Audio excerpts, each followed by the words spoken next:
What's up YouTube, Ambition YGO here. So you decided you want to be a seller on TCG Player, you want to trade online, sell online, the Facebook groups and whatnot.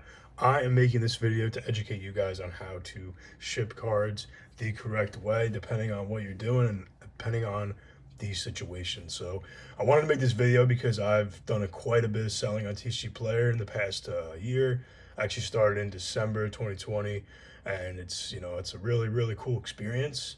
You kind of own your own online store. It's awesome, and I encourage anyone to go out there and have some fun. And whether you're doing this on Facebook groups too, because I've seen a lot of posts recently and just throughout time, people getting receiving cards and kind of showing some negative experiences. I've been seeing a lot of negative experiences with people getting cards in the mail all over Facebook. So I wanted to make this video to help out the community.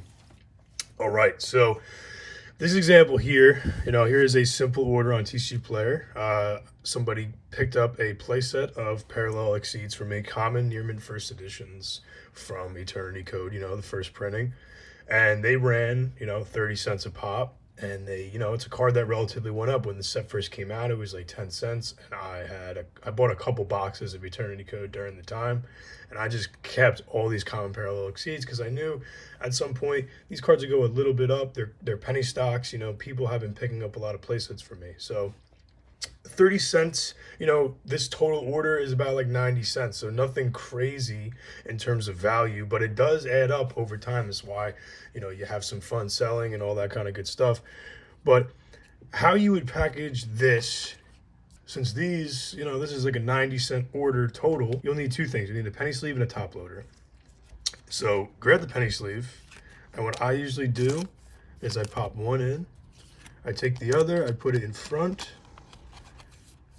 and then the third and final one I actually put like this backwards so they can kind of see from both sides the card, and it's not kind of weighing the card all the way forward. You can do it the other way, but I kind of like packaging it like this. The next thing you're going to do is just go ahead and slip it right in here in the top loader, and just be nice and careful. Like, just kind of go from the top and feed it in. What I like to do is kind of put my finger in, my thumb on the other side, and just push it. Make sure it's got a nice tight fit. It's even. Right there, here's an example of how you should fix it. Right there is a bend in the penny sleeve. So what I would do is just pop it all out, straighten it out, and then grab from the top of the cards and just kind of slide until you can't anymore. And then do what I did earlier. Just kind of try to feed it back in, and look at that. The penny sleeve is straight. It's all aligned pretty well. It's a nice tight fit. This can't move. This is not going anywhere. This is not going anywhere. It can't move. It's nice and compact in the top loader. If you try to shake it, it won't move either way. Kind of just fold the order slip. I'm just going to protect my customer's information. But you fold the order slip, and then what I do is I actually just kind of fold it from the top. I find the top loader where it's at, and I fold it that way. And I go from the bottom and I fold it that way. So now, literally, the order slip, the piece of paper, is acting as another layer of protection. And if you wanted to, you could tape this. I'm not a big fan of doing it, just with maybe bigger orders. But see, this is packaged perfectly. It's a 90-cent order. I actually put like this part of it towards the envelope like that. And this is packaged very well. This is packaged very well. You kind of just get the tab off, close the envelope. And I'm not going to turn this envelope because it obviously has my customer information on it. The next step is to get some tape and your stamps. So obviously you can save some money with like the Uncle Sam stamps, but I'm just going to use those for now. But I'll just show you guys how to tape even an order small like this. You should be at least taping the sides. So I kind of just come to the right side, I fold it over, and boom, there you go. This is nice and sealed on this side, and then I will at least get both sides. All right, so you tape both sides. This is pretty much ready to go. Sometimes I just like to get one piece covering the middle, and that's pretty good. The sides are taped. Maybe another piece of tape here to just kind of clear this opening isn't a bad idea. Right there is perfect. So that's what you want. That's what, that's what the customer wants to see. They want to see that you protected it a little bit. This way, when this thing gets processed, through the mail, whatever's going to happen, it's not going to like get ripped open. There's no hazards for it to be ripped open or touched. It's sealed, all that, and you'll put your stamps on the front. So that's really all it takes. Now, with the cheaper orders, if someone spends at least like $3, $4, $5 range or above, I will definitely sleeve the card itself, like with a regular sleeve. I'll take this Book of Moon for example. Okay, so this is an ultra rare, but it's still like a couple bucks, right? I'll definitely send it with a regular sleeve like this, and then the penny sleeve.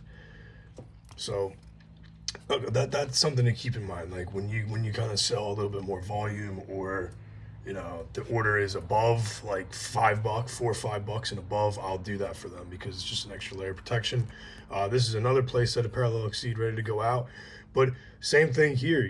As the order we just packaged together, they're like 25 to 30 cents a pop.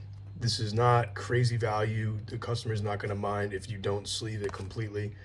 Keep those things in mind. Now, this is a very cheap way to do it. You have these tiny envelopes. You can get a bunch of them. You can get the penny sleeves for, you can buy thousands of them. There's a lot of good deals. Like on Amazon, I think the best deal I've seen was like $50, and I got like 5 boxes of 25 count top loaders, and each one had 100 count penny sleeves. So that's 500 penny sleeves and about 100 or 125 top loaders, all that for $50. That's pretty good. You're going to be good for months. I think I only ordered that order once from December to now it's June. I ordered it one other time than in the beginning. So it was just twice that I had to spend $50. Not bad. And the way you're selling and over time, you're making profit if you do all this pretty smart. But that's how you're going to save pretty good. An order like this, about $1, literally just Scotch tape and, a regular envelope and regular stamps and the top loader and penny sleeve will do it. Now, as for tracking a card like this, so if somebody ordered this, I'm trying to get this graded, by the way. It's just an unlimited Chaos Emperor Dragon from IOC. Crazy this thing was first edition, but a card like this, if someone were to buy this, you would definitely throw tracking on it. No question about it. Anything Cheat Sheet Player also recommends, if you're going to sell on there, like an order over $20, you should have tracking. And then above that is like, I'm pretty sure it's required. I think once you get to 30, tracking is required.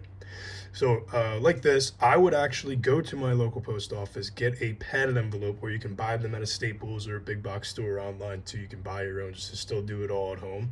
But I always, when I have to put tracking on something, I always throw it in a padded envelope because it's the most best protection. But it's the same process. Like I would print out the packing slip, fold this in with, this is actually a card saver. It's a top loader, but this is like a PSA, like legit card saver. When you grade cards, this is what you want to send it in all the time. So I have quite a few cards that I'm looking to get graded. I'm just kind of waiting for the market to die down. I got to look at some prices, but this is perfect for a tracking example. Like, this isn't the card sleeve, it's just on the card saver, but this is perfect. You want to, when you send anything, of higher value, like 20 above, throw tracking on it. If it's TCG Player, or in general, if it's like out of a Facebook group or, anything like that online, YouTube, I would just throw tracking on it because you don't really have a protective barrier or anything like that. PayPal is your best friend too in that scenario, so I would recommend PayPal and tracking. You're buying something, you get them to put tracking, you're shipping it out. Do it like this. I would also, if I was selling this card with tracking, just regularly, like not getting this graded, I would put on the extra sleeve from this Book of Moon, right? I'd sleeve up the Chaos Emperor Dragon with that, then the penny sleeve, then the top loader, card saver, whatever. But since this is just going straight to PSA, you don't want to double sleeve it. You want to keep it just like this. And what I would do is I would get like those little posted tabs, and I'd put it on these sleeves, so like when they go to grade it, they can just pull it right out. Very easy. Make their jobs easier for them. And I'll do more videos about grading in the future, but I hope this video helped you guys. Been selling on TCG Player for a lot. If you guys want to check out my store, hit the description down below and comment, like, subscribe, guys. I'll catch you in the next one. Thanks.